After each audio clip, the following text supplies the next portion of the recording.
Welcome to Striving for Success, Encouraging Independence for Students with Autism. I am Courtney Fish and I'm joined by my colleague, Jaclyn Benigno, and we work at the University Thompson Center. And we are part of a program called Strive, which you'll learn more about today. But today we're going to talk about how you can support students that you might work with autism. But this also applies if you have a coworker who you think might have autism, or maybe a coworker is just close to you. And we'll talk a little bit about an overview of autism, what it is. We'll show you a video clip of what it might look like, talk about what are some strategies that you can use to support those students, and then we'll tell you a little bit more about the Strive program itself.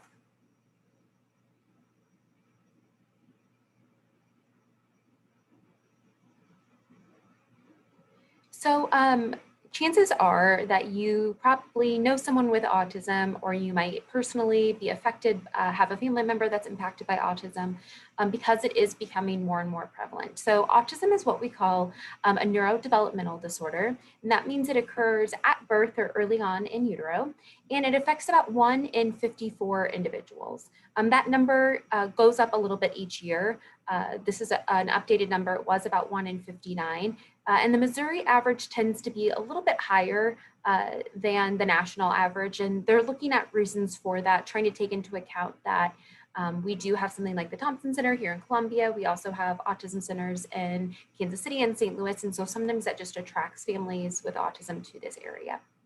Autism can really affect a wide variety of aspects of an individual's life. Some can be really great strengths, and some can cause a little bit more difficulties. And autism is what we call a spectrum disorder. And that can make it really tricky to kind of talk about what autism looks like, because it can look different from individual to individual.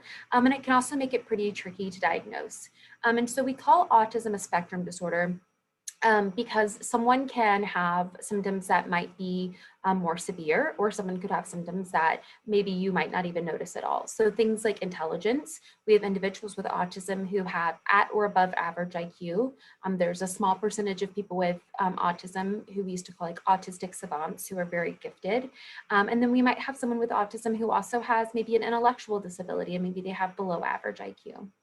In terms of social interaction, we have individuals with autism who tend to be a little bit more withdrawn or socially aloof. Maybe they don't like a whole lot of interaction. And sometimes when we think about autism, that's where people tend to go to first. They think like all individuals with autism are withdrawn, they don't want to be around people, but that's certainly not the case for everyone. We've worked with plenty of students who are actually on the other end of that spectrum, who love social interaction, and maybe a little too much. Maybe they talk about their restricted interest and they're not realizing when they've talked about it for a long time, or when people are becoming bored. Individuals with autism can also be really funny and have a sense of humor.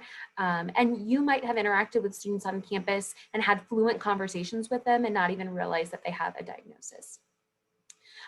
Behaviors, some individuals with autism have more intense, severe problem behavior. Maybe they engage in self-interest behavior.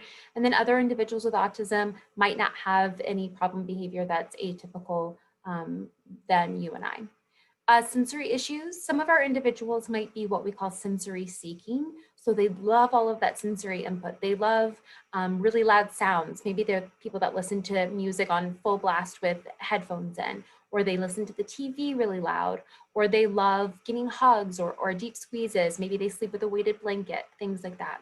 And then we have people who are going to be more what we call sensory averse. These individuals don't like a whole lot of sensory input. So maybe instead of having music blaring in their headphones, they wear noise canceling headphones to block out sound.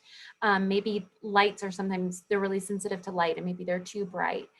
Even someone just coming up and maybe touching their shoulder, putting their hand on their back, that could be really aversive, and they don't like that. Seams on socks, tags in clothing, all of those things that you and I might take for granted that doesn't bother us could bother an individual with autism.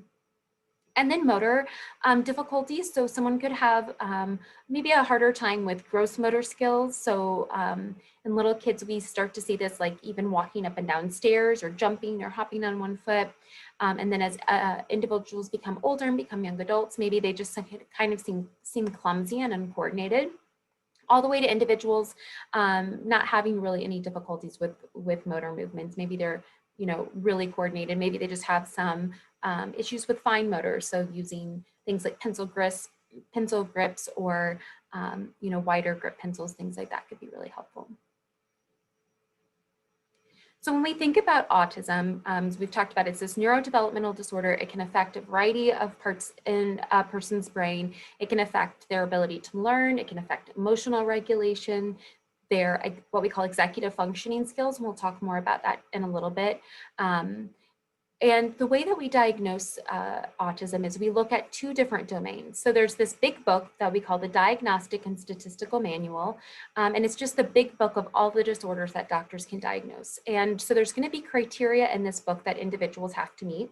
And so in order to get a diagnosis, they're looking at these two groups of criteria, and then they're also going to rely on parent report and observation of the child. So in this book, they're going to look at two domains. We're going to look at the presence of restricted and repetitive patterns of behavior. So do individuals have behavior that maybe typically developing individuals don't have?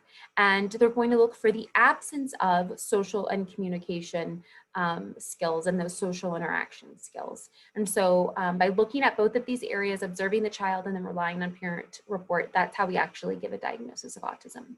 So let's dive into these two areas a little bit more in depth. So the first one is going to be these highly restricted or fixated interests.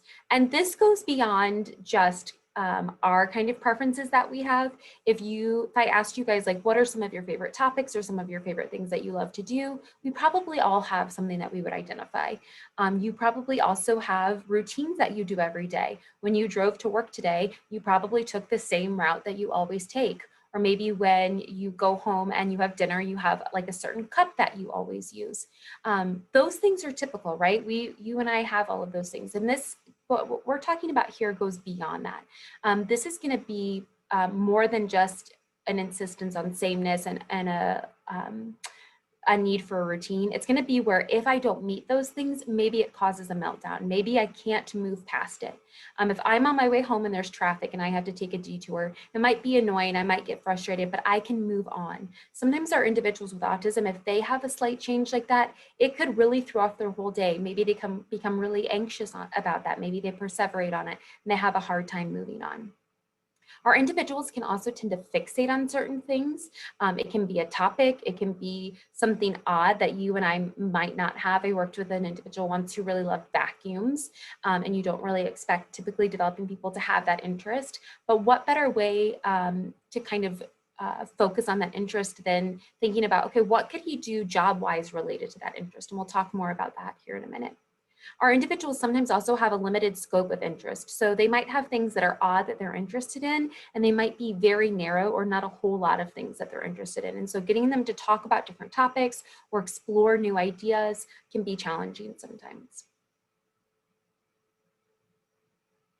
Our individuals might also engage in what we call repetitive behaviors. So we have those restricted interests and repetitive things they like to talk about. But beyond that, we might have different actions that they engage in. So some individuals might engage in what we call hand flapping. Some individuals might engage in odd hand posturing. So that's going to be where they kind of hold their hand in an odd way. When you and I are just kind of in a naturally relaxed state, our hands just kind of hang by our side. But individuals with autism sometimes do some odd hand posturing. Maybe some individuals, if you've ever worked with someone with autism or known a student with autism or a family member, will kind of do odd finger movements. And sometimes they'll do them by the side of their eye so they can look out the side of their eye and kind of look at that. Some individuals like to spin their whole body or to watch items that spin or to twirl certain things. And with this category in particular, I like to say we all have a little bit of autism in us. So if you think about when you maybe get anxious or nervous, maybe you click your pen, or you tap your foot, or you twirl your hair, or you chew on the end of a pen cap. We all do those things. It's just people with autism do those to a greater extent. And sometimes it can be to such an extent that it starts to really impact their ability to interact with their surroundings and participate in life every day.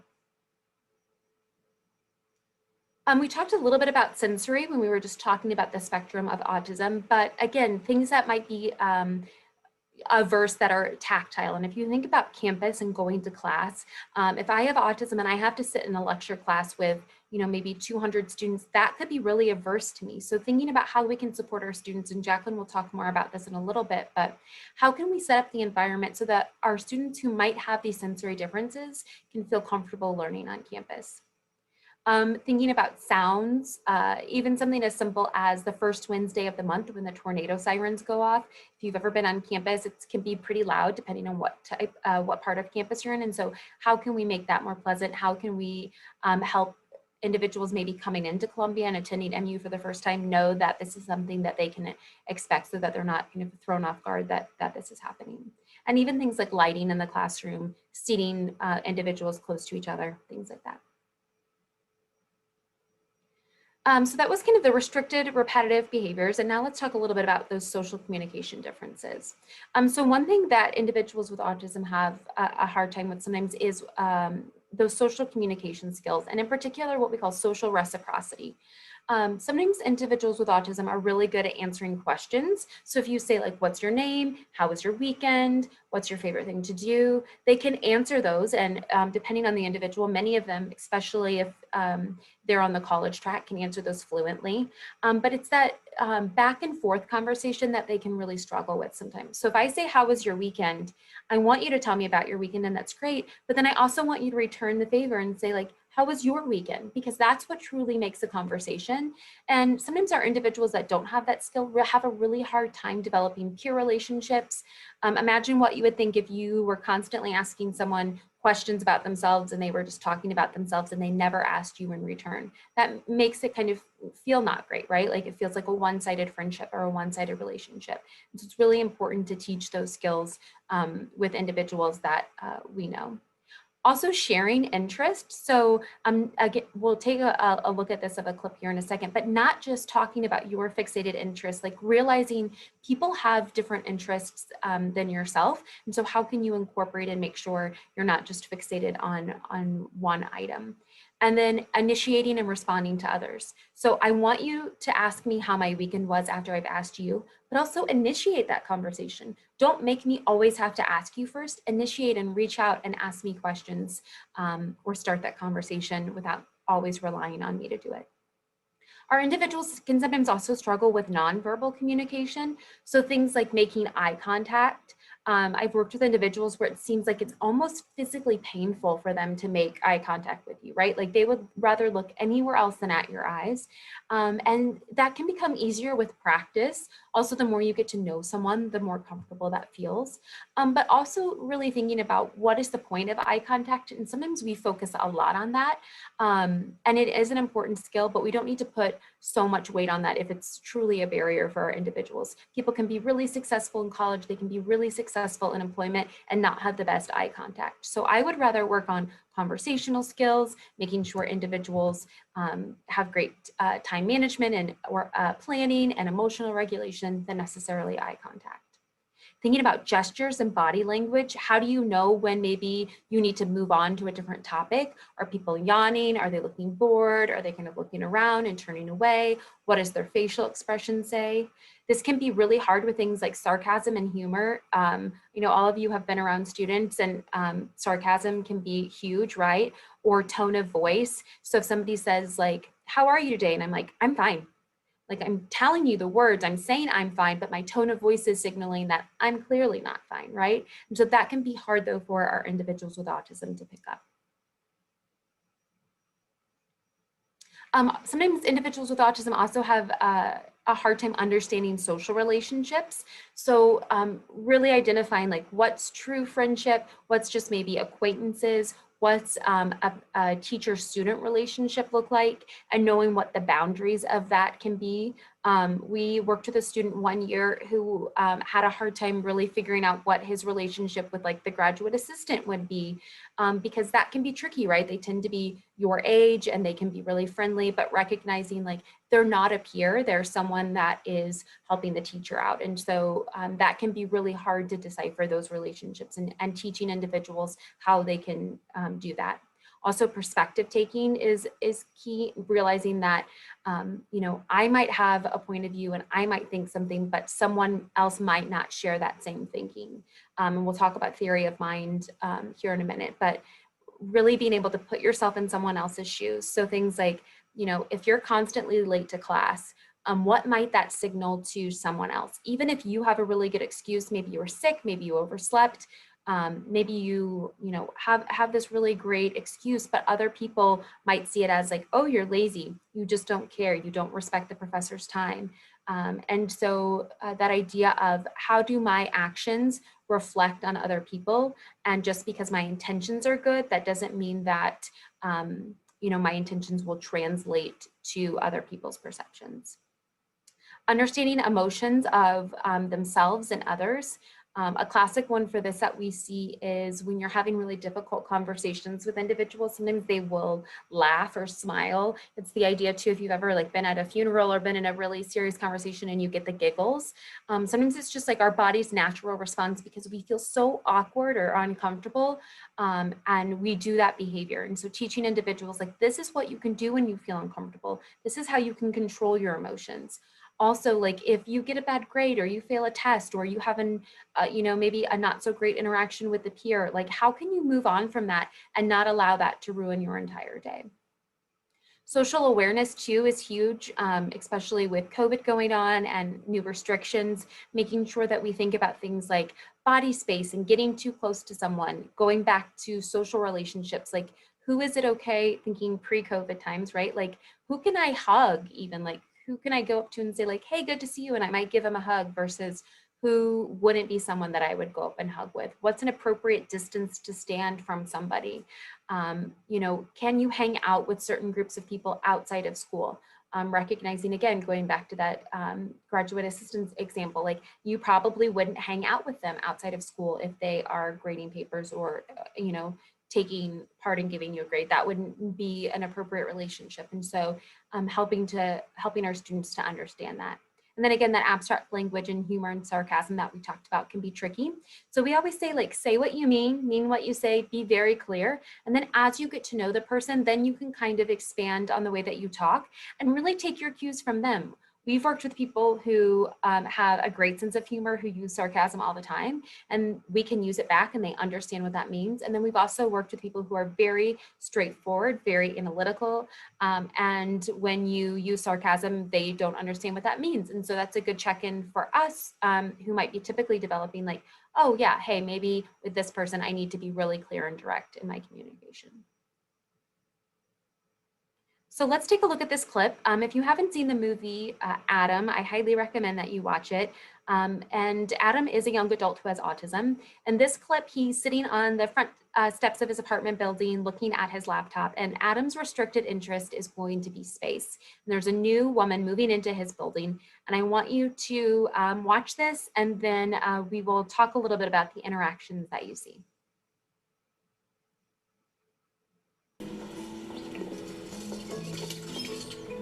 Hi, neighbor.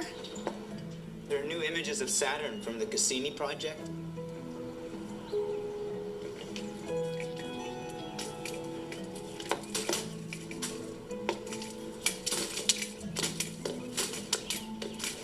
Oh, Dad. I always wish I knew more about space. You did? Like what? I don't know. You know, what's out there? You have to narrow that down. Yeah, I guess you're right. Oh, well, I have books and telescopes, star charts. You could borrow some stuff. But we could go out, look at sky tonight. Maybe, sometime, sure. Okay. Well, I'll just be hauling these enormous grocery bags upstairs now. Okay. Okay.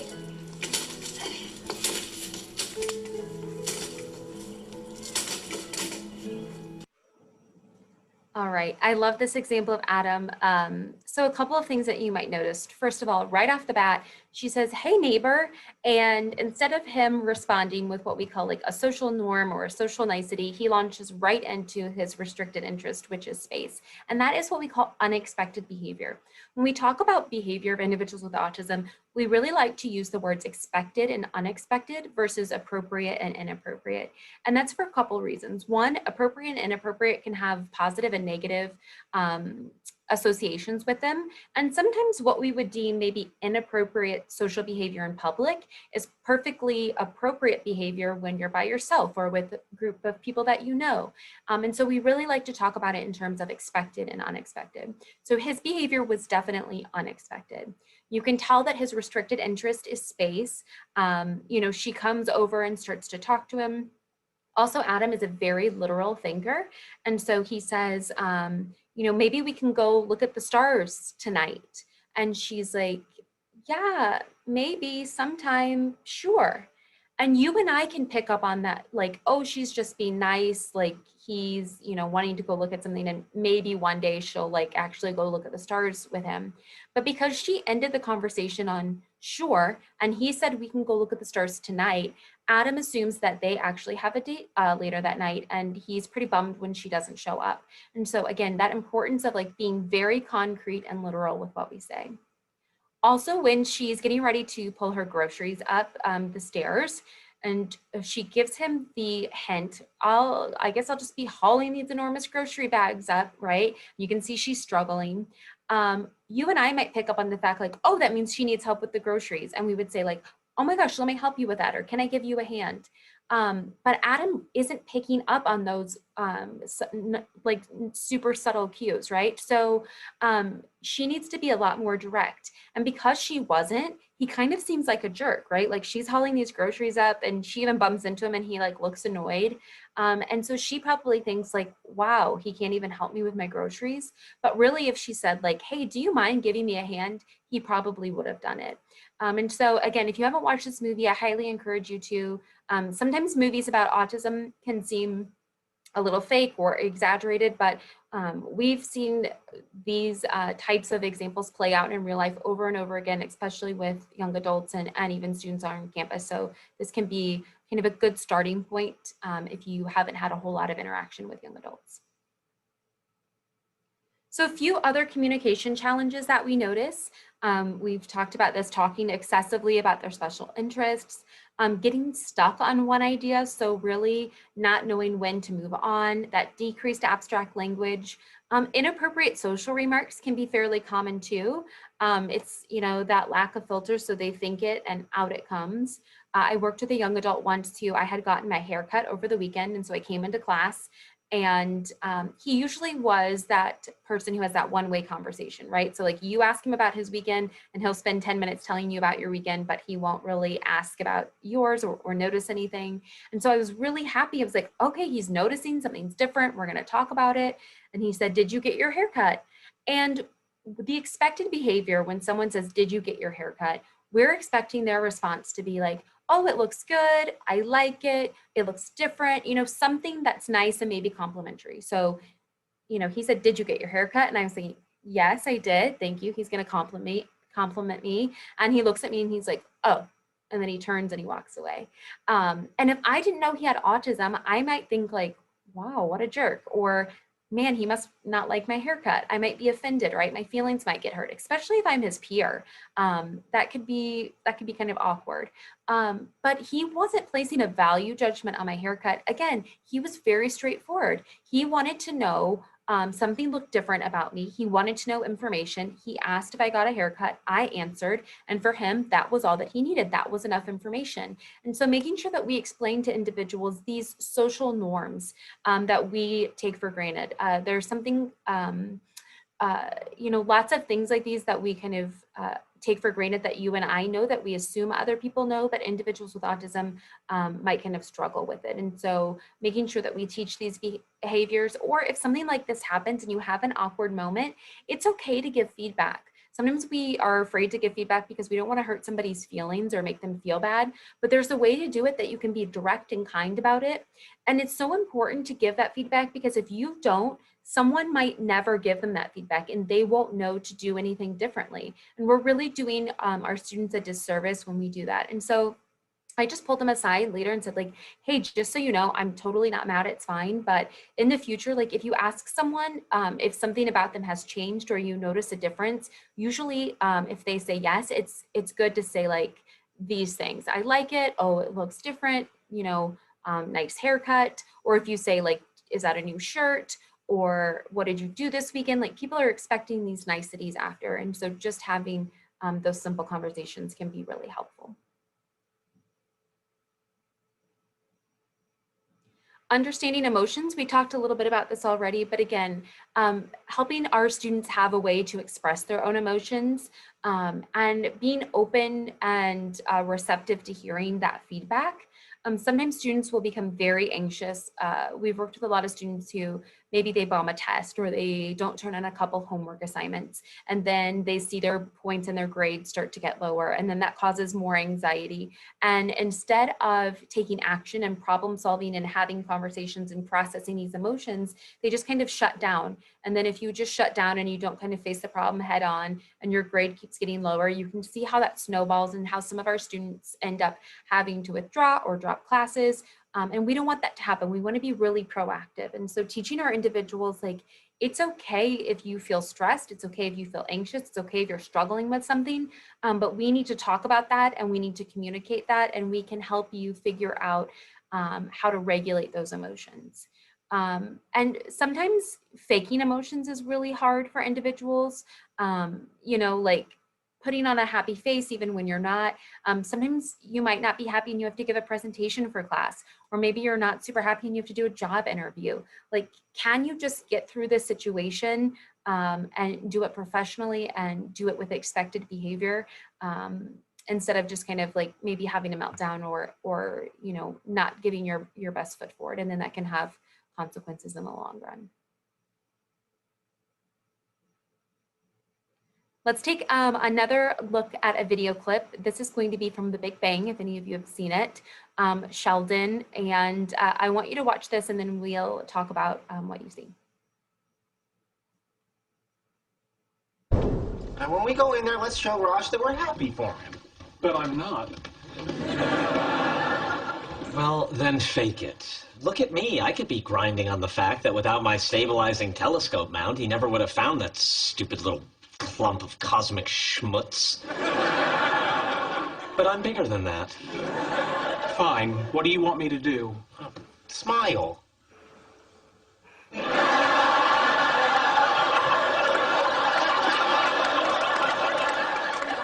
Oh, crap, that's terrifying. We're here to see Kuthrapali, not kill Batman. Try less teeth.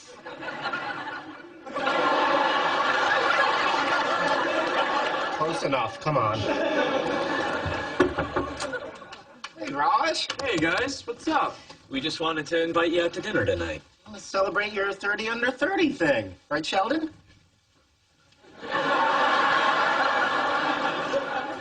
It's very nice of you. I would like that. Hello, boys. Dr. Gablehauser? Dr. Kuthrapali. Dr. Gablehauser. Dr. Hofstadter. Dr. Gablehauser. Dr. Cooper. Dr. Gablehauser. Mr. Wolowitz. All right, I love this clip because Sheldon, obviously, he can be a little exaggerated sometimes, but the substance is really great, right? So sometimes we just have to fake it, whether we're not in the mood or whether we're upset or whether we, in this case, you don't really like somebody, like we just have to get through it. And teaching those coping skills, teaching the ability to do something even when you're not motivated to do it. We talk about motivation a lot and creating habits so that even if on the day that you have to do something, even if on the day you have to go to class or you have to take a final, you have to do a presentation, you don't feel like it, you're not motivated to do it, you have habits in place that allow you to kind of fake your way through it, get it done, and do what you need to do. So perspective taking, we touched on this earlier, but I want to talk about this a little bit more in detail. So when we talk about perspective taking with individuals with autism, we really talk about this ability to recognize and understand that your thoughts, beliefs, desires, and intentions are different than other people's thoughts, desires, beliefs, and intentions. And when you are able to take the perspective of another person, it really allows you to predict their behavior. It helps you to think about how you can respond more appropriately. And if you don't have perspective taking, if you're not able to put yourself in someone else's shoes, to think about how they see the world or a situation differently than you, it can make you seem like a jerk, right? It can make you seem insensitive or overly honest or rude or unintelligent. Again, intentions, just because you have great intentions, that doesn't mean that that translates to other people's perception of you. And I think that's a great lesson for everyone, right? But especially for individuals with autism, that can be really hard to kind of learn and ingrain. And perspective taking too, when you don't have great perspective taking skills, it just makes life a whole lot more difficult, especially those social relationships.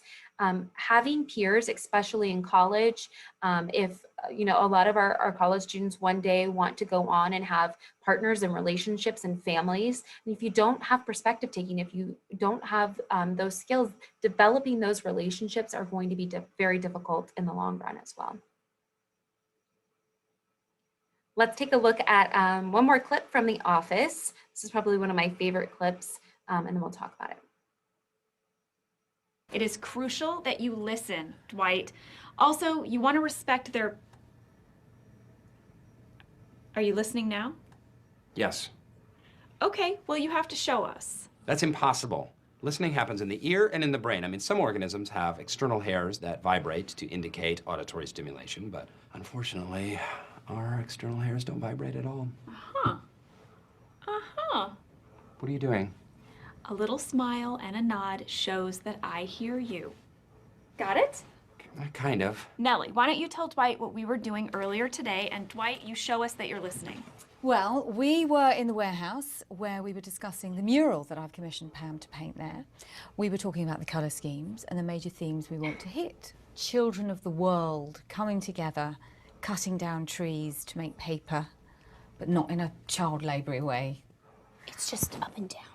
Just a regular nod, like a person. I am a person. Of Yes. course, you're a person. Yeah. We can do this, all right? And then we thought I can't carry on with that face. Look at it, I'm gonna get nightmares with that face.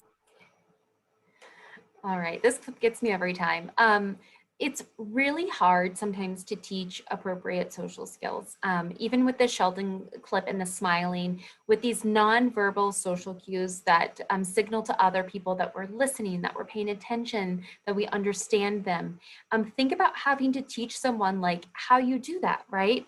You can say like, yeah, you nod your head and you smile, but if you do it too much, it becomes just really creepy, right? It can seem disingenuous, but those nonverbal cues are so important. You don't have to, we don't want to teach people to like stare at someone while they're talking and make really intense eye contact, because that's almost more awkward than no eye contact, right? But teaching those things like subtle glances and check-ins, subtle head nods and listening, even saying like, yeah, I understand, yep. All of those things that we can do to cue in on that conversation. This can be difficult during non-COVID times. Also something we have to think about is like teaching these skills via Zoom. What does it mean when you have like your video on? Like what's the etiquette around that and social skills? Making sure you're still giving those nonverbal cues, that you're responding to questions in class, that you have your video on so that the professor knows that you're paying attention. All of those things that we have to be mindful of during this pandemic that are really important to teach our students too.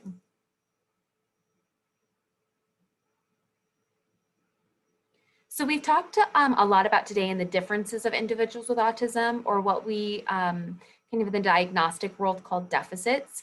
We really like to refer to them instead of deficits as just differences. And sometimes when we talk about autism, it looks like we tend to focus on those differences. And that's for a couple of reasons. One, if we don't talk about the differences, then we don't know how to address them.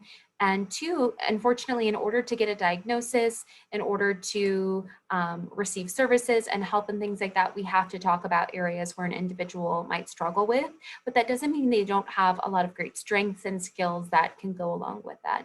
And so one thing that I encourage you to do is to think about areas that students with autism might struggle in. How can we turn that into a strength? So for instance, when we look at insistent on sameness, so those people that really love those routines, that have those rigidly held beliefs and routines and expectations, the strength to that could be that they're really consistent, right? I don't know about you, but I love consistency. Like, I think that can be a great strength. Having someone that's dependable and consistent and you can expect the same thing out of them every time is a huge strength.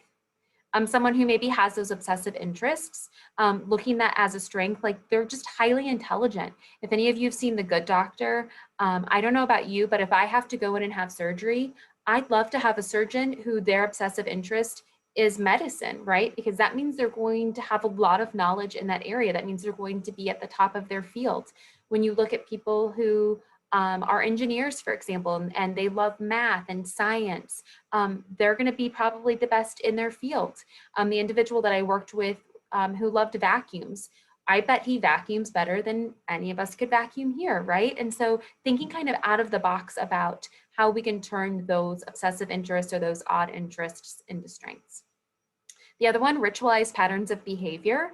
That just means someone's really predictable, right? If I know they're always going to behave this way, they have this pattern of behavior that they always engage in, I can then predict that it can happen and I know to expect it. And then it doesn't seem as surprising, right? Or how can I use that ritualized patterns of behavior to my strength? If I know an individual, maybe they love stacking and organizing and doing those things. Well, can I get them a student job on campus doing that in an office? I'd love to have someone who is predictable and highly organized working at an office on campus to carry out those tasks. That would be a huge asset to that department.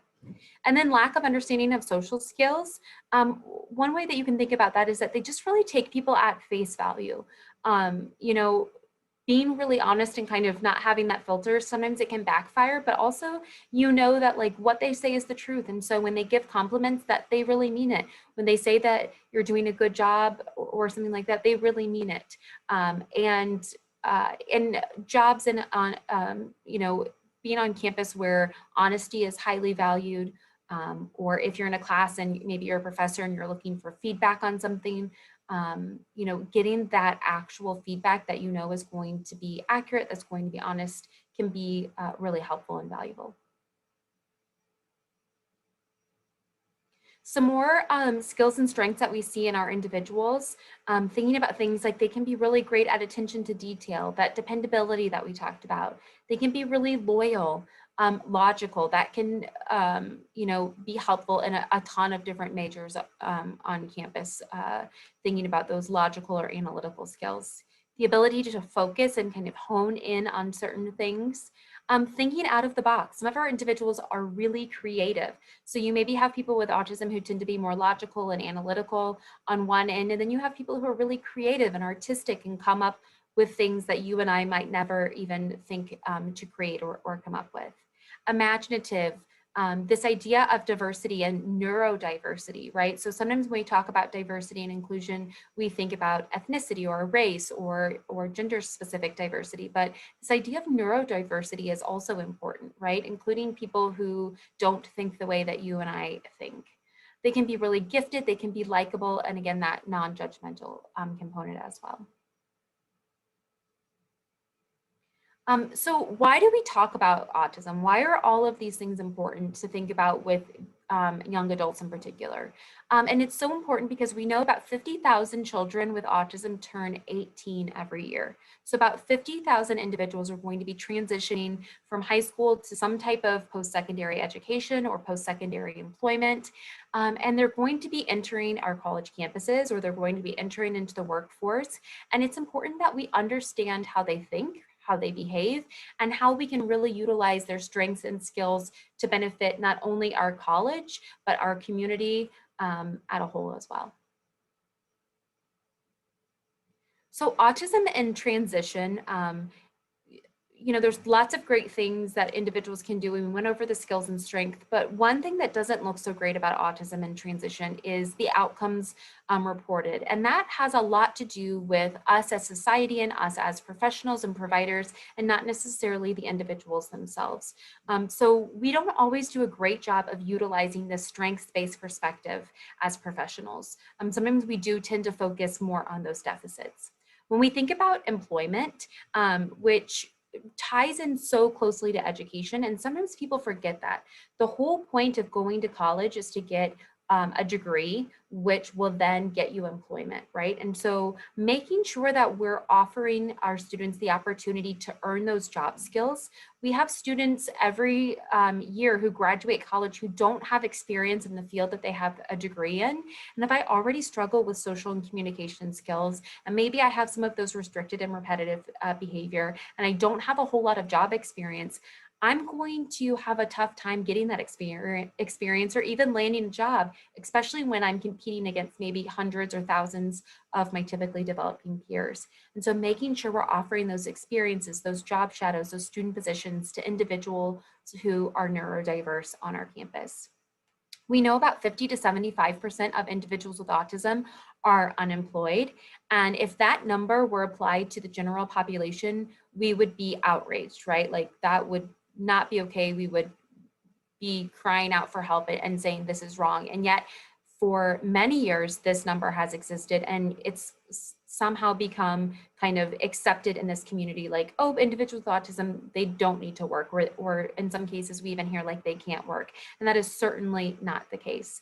And one thing that's really important to think about is that just because someone with autism has an at or above average IQ, that doesn't necessarily correspond to their success. So just because you have a higher IQ doesn't mean you're going to be more successful or have better outcomes. You might hear the word, sometimes people refer to individuals with autism as higher functioning, and they might have a higher IQ but still struggle in different areas. And Jaclyn will talk about more of those in just a second. So why are students with autism in college? And the answer is for the same reason that typically developing students are in college. They want to gain independence, they want to graduate with a degree, they want to have a career, have a successful life, meet new experiences, and just meet new people and just have that college experience. And again, I just talked about this, but that high functioning profile, it doesn't mean that they don't struggle. It doesn't mean they don't struggle with what we call those soft skills or those people skills, with those executive functioning skills like time management and organization. And that's where our Strive program can come in handy that Jaclyn will talk about.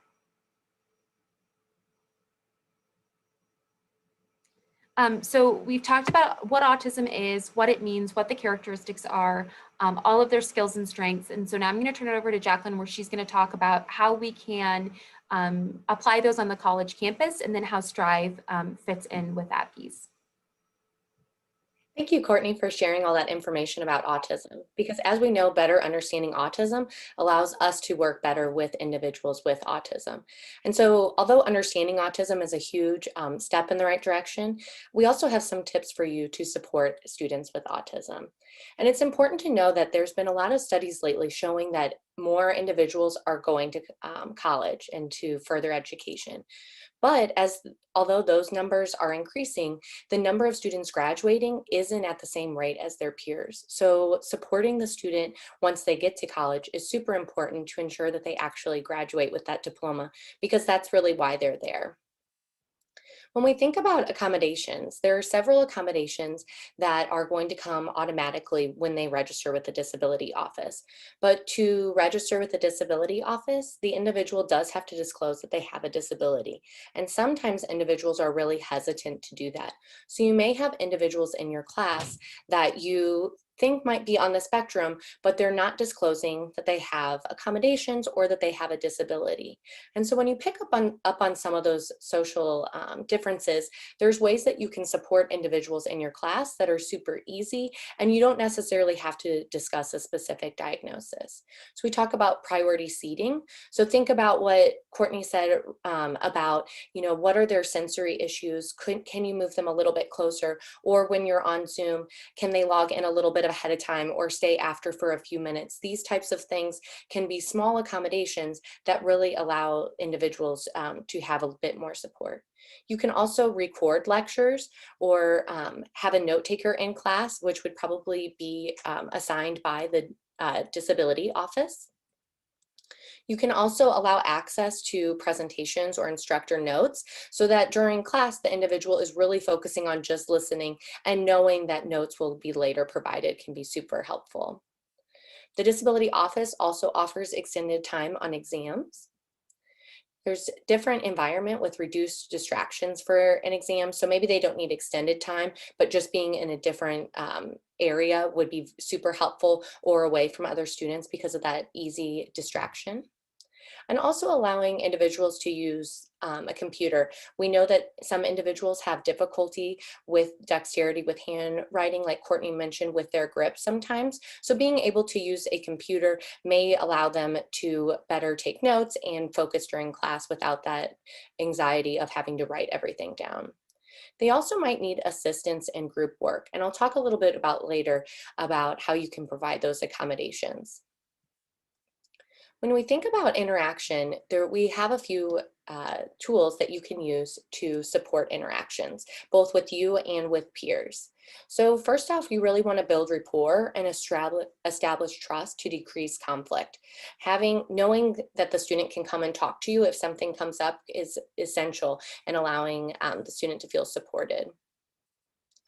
Also, just making sure to set boundaries and be direct. So limit your use of metaphors or idioms or sarcasm to ensure that students are understanding your first meeting, and then also set those boundaries. So like was mentioned earlier, setting up that relationship that you may be close in age, or you might have a closer relationship because you are talking more out during office hours, but that doesn't mean that the boundaries are any different. There is still a boundary set by the nature of professor and student, advisor and student, whatever it may be, and you need to keep those boundaries very clear and be direct if needed when describing those boundaries. When possible, provide written instructions. That way, again, students can hear it the first time and always refer back to it to ensure that they fully understood those instructions. And this can be, like I said, this can be helpful to a lot of students, not just our individuals with autism. As much as you can, help the student adjust to the college culture. A lot of things are thrown at students as they transition from high school to college, and a lot of additional pressure on executive functioning skills. So like organization, ability to time manage, that can be super difficult to manage on top of the social needs as well within that college culture. You can assist the student in assigning priority to assignments. So talk about, what is the weighted assignment, how much points are assigned to each assignment, and be direct again, and also provide this in written format. So, like I said, they might have trouble with that time management piece, so that they start to understand that time is really important, especially for those priority assignments. And try not to take things that are seemingly rude too personally. Like the example with the haircut, we often know that our individuals with autism are just being honest, or aren't realizing the social piece that comes along with their initial comment. And so although in Strive, we really teach them to look at those outcomes, look at the reactions of other people, that is still going to be a deficit that's associated with autism. So trying to move forward and repair that relationship as quickly as possible is important. When we continue to think about tools for interaction, we also think about providing a specific schedule and preparing students in advance for any changes in routine. Acknowledging and reinforcing acceptable classroom behaviors is very important. Again, it all kind of goes back to that being direct and putting everything out on the table. Like the office clip suggested, a lot of times these subtle nuances need to be said out loud or written down, because we might not see that our individuals with autism are picking up on those pieces. Again, allowing students to communicate through multiple modes can be really important.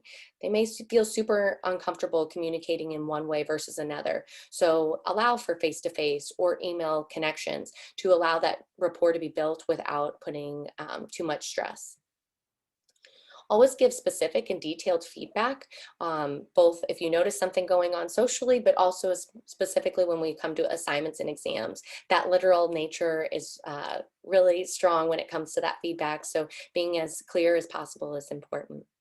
And always allow time for verbal responses, and if possible, even say like, I'm coming to you next, or having some sort of order when you're taking verbal responses, so that there is the ability to build up what they're going to say in case they have a delay in understanding how to respond.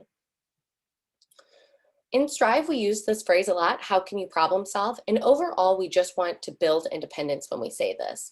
You are a great asset and a great tool to the student, but you can't be the tool, because eventually they're going to graduate or move out of your class or not have you as an advisor, whatever your role may be.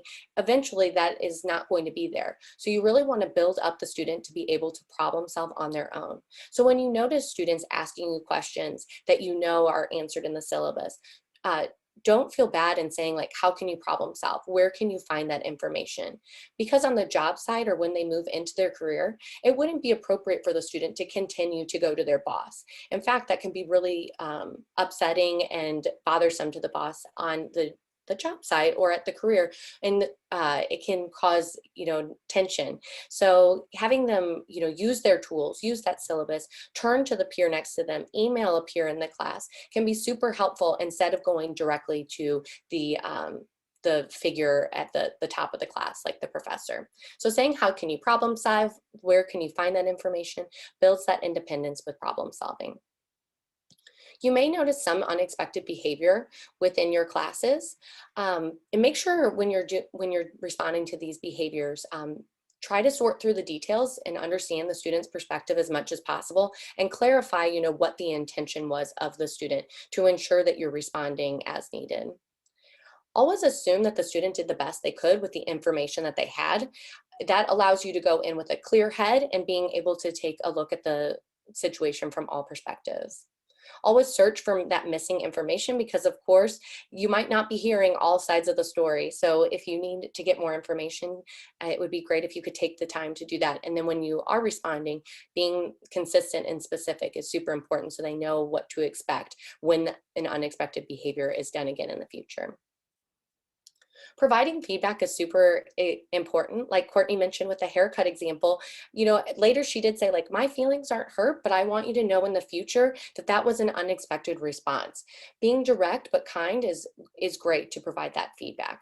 We oftentimes think about, like the meme shows here, giving a compliment, that constructive feedback, and then ending with the compliment. It can take a little bit longer, but it allows the student to know what went well and what needs improvement. Also, being able to talk to the student about when and how they'd like to receive feedback can be super important, and avoid some of those unexpected behaviors. So they may ask for feedback in the moment. They're totally fine receiving it in front of peers, or maybe they'd like it after class or in an email. This doesn't have to be anything super drawn out, but just having that quick conversation about how they want feedback and then following through with that in a specific way is super important.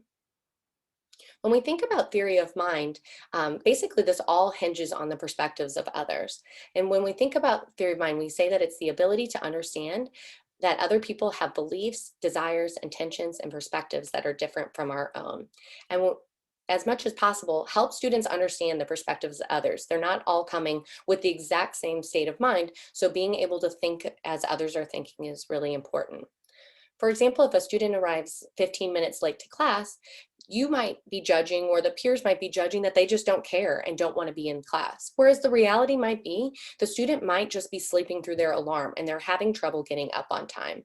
So encouraging that student to look at the situation and think about the judgment that others may be taking, and then problem solving is really important. So maybe they just need to set an alarm a little bit earlier, or move their phone away from their bed so they actually have to physically get up, so that even though they didn't mean to have the perspective that they didn't care about class, they were showing that by not showing up on time.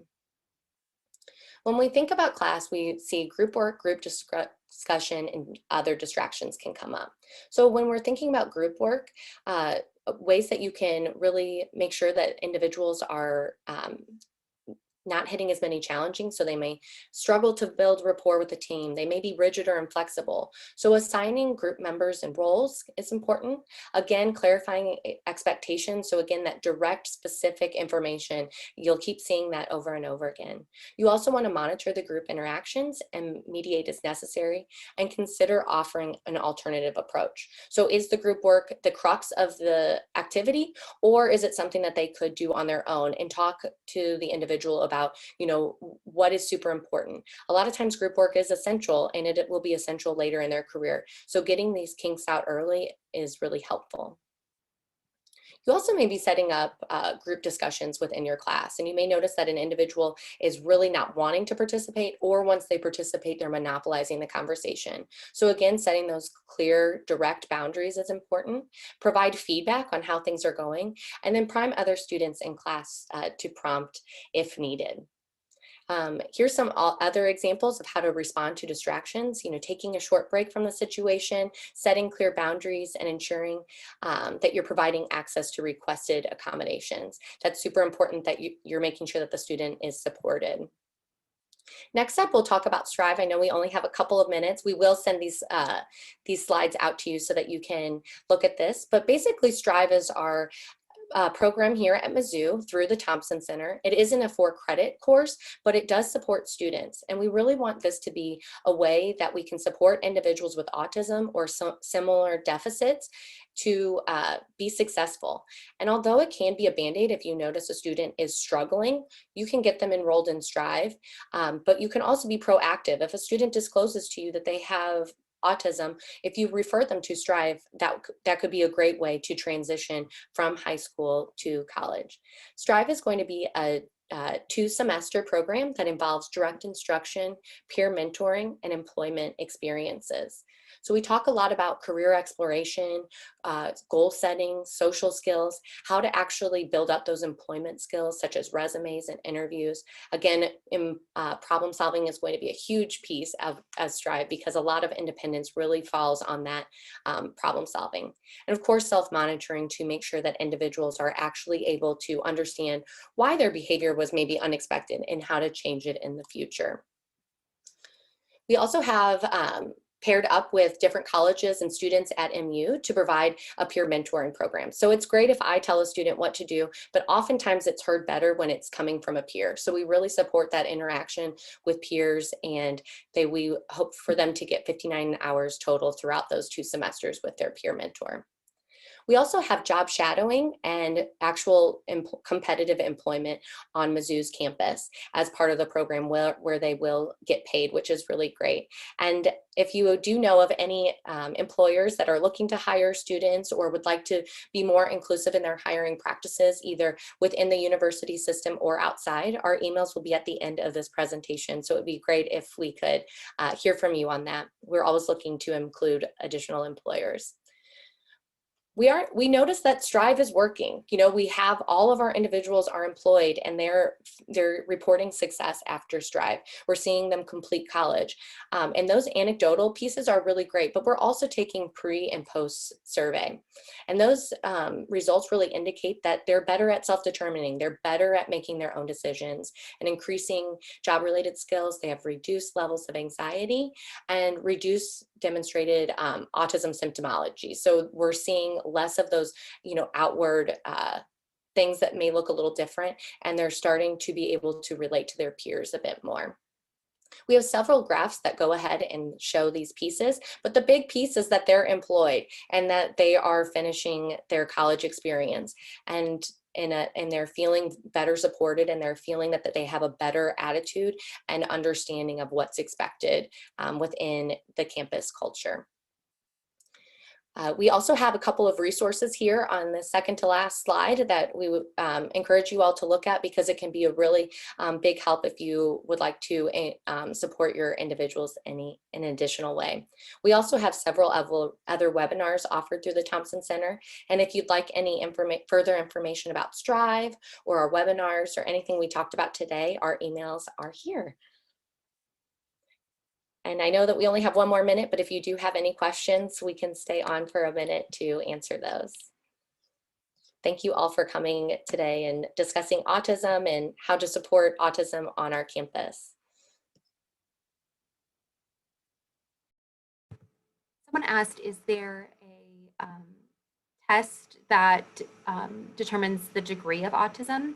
And that's a great question. How we diagnose now, it was changed a couple of years ago. We used to have diagnoses like Sheldon through Big Bang. So like we used to have Asperger's, we called classical autism, pervasive developmental disorder.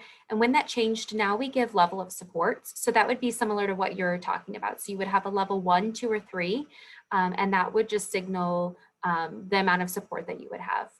And that would be, well, you would get that when you get a diagnosis. So the Thompson Center does diagnose all ages, but we do have quite a bit of a list for older individuals just because we don't have as many adult providers.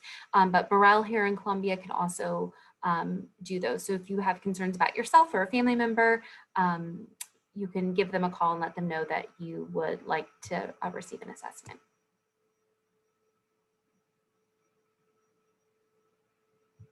Thank you guys so much for attending and the nice comments. And if you don't have any further questions, you are free to go.